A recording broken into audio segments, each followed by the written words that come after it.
let's talk about a surgery that can literally save a person's leg from amputation. It's an absolute medical marvel. But what happens when that lifeline, that brand new path for blood flow, fails? Today, we're diving deep into the high-stakes world of bypass surgery and its single most critical complication. Okay, so imagine this. A major artery in your leg gets blocked. It's like a total shutdown on a major highway.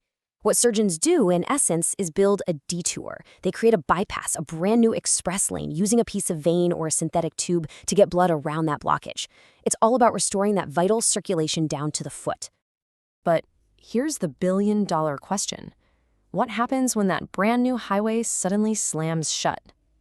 This is a huge, devastating setback for a patient, and it has a name: graft thrombosis. And the stakes, they are incredibly high. Get this, historically, when a bypass graft in the lower leg fails, more than half, over 50% of those patients, end up needing a major amputation within just 1 year. That is a staggering number, and it really shows you why preventing this is so critical. So let's get right into it. What exactly is graft thrombosis? We're going to break down the mechanics of how this incredible surgical lifeline can just suddenly get cut off. So here it is in a nutshell. A blood clot forms inside that new highway. And we're not talking about a minor fender bender here. This is like a catastrophic multi-car pileup that shuts down all the traffic. Blood flow just stops, and the limb is once again completely starved of oxygen, sometimes even worse than it was before the surgery. So, how do we stop this from happening in the first place? Well, you might be surprised to learn that the mission to prevent failure begins right there in the operating room, the second that the bypass is finished. Yeah, a surgeon's job is definitely not done when that last stitch goes in. Before the patient even leaves the OR, a super important inspection has to happen. The surgeon needs to meticulously check their own work to give that graft the absolute best chance of succeeding long-term. And what's really cool is the mix of old-school feel and new-school tech they use. It starts with something as basic as palpation, just feeling the pulse. Now, you'd think a strong pulse is a good thing, right? But a pounding one, what they call a water hammer pulse, can actually be a red flag for blockage further down. Then they bring in the Duplex ultrasound, which uses sound waves to literally see the blood flowing and check its speed. If it's too slow, you got a problem brewing. And finally, there's the gold standard, arteriography. They inject a special dye and take an X-ray, which gives them a perfect roadmap of the new bypass. It's more invasive for sure, but it gives them the clearest possible picture. But here's the thing. Even with a technically perfect surgery, a graft can still fail later on.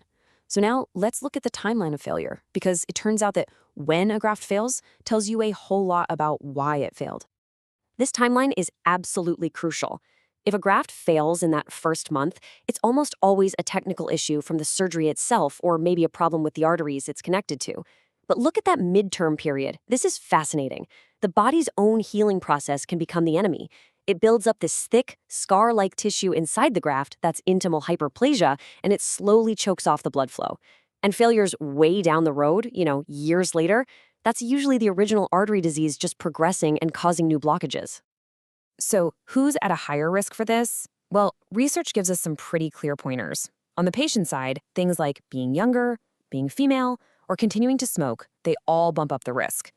And from a surgical standpoint, using a synthetic graft instead of the patient's own vein can be a factor. And so can the complexity of the operation itself, like when you have to bypass all the way down to a tiny little artery in the calf. Okay, so when a graft does clot off, the clock starts ticking immediately.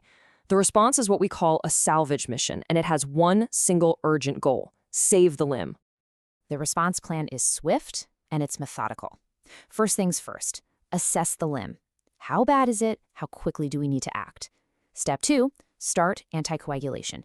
Get the patient on blood thinners right away to stop that clot from getting any bigger. Step 3, play detective. Figure out why this thing failed.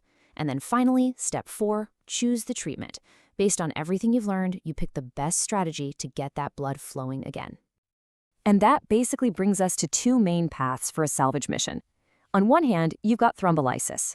That's where a tiny catheter is threaded right into the graft to drip powerful clot-busting drugs onto the problem. It's less invasive and tends to work better for grafts that fail later.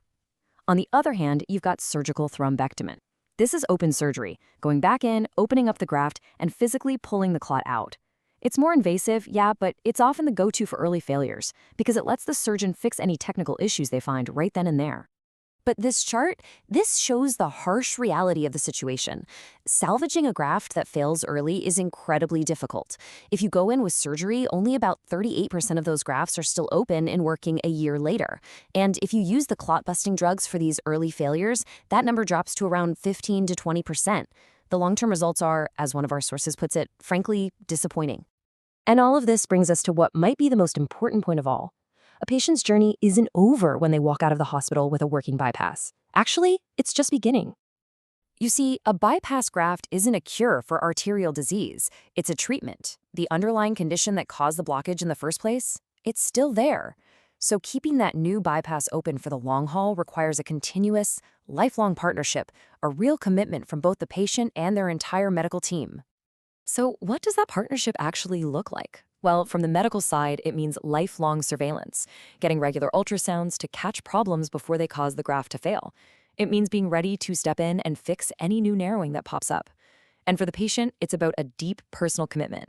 It means modifying those risk factors, quitting smoking, managing diet, and crucially, taking your medication exactly as prescribed. Every single day, no exceptions. This quote from one of the sources we looked at just sums it all up perfectly. Optimal long-term graft durability remains in part predicated on lifetime surveillance and vigilant risk factor modification.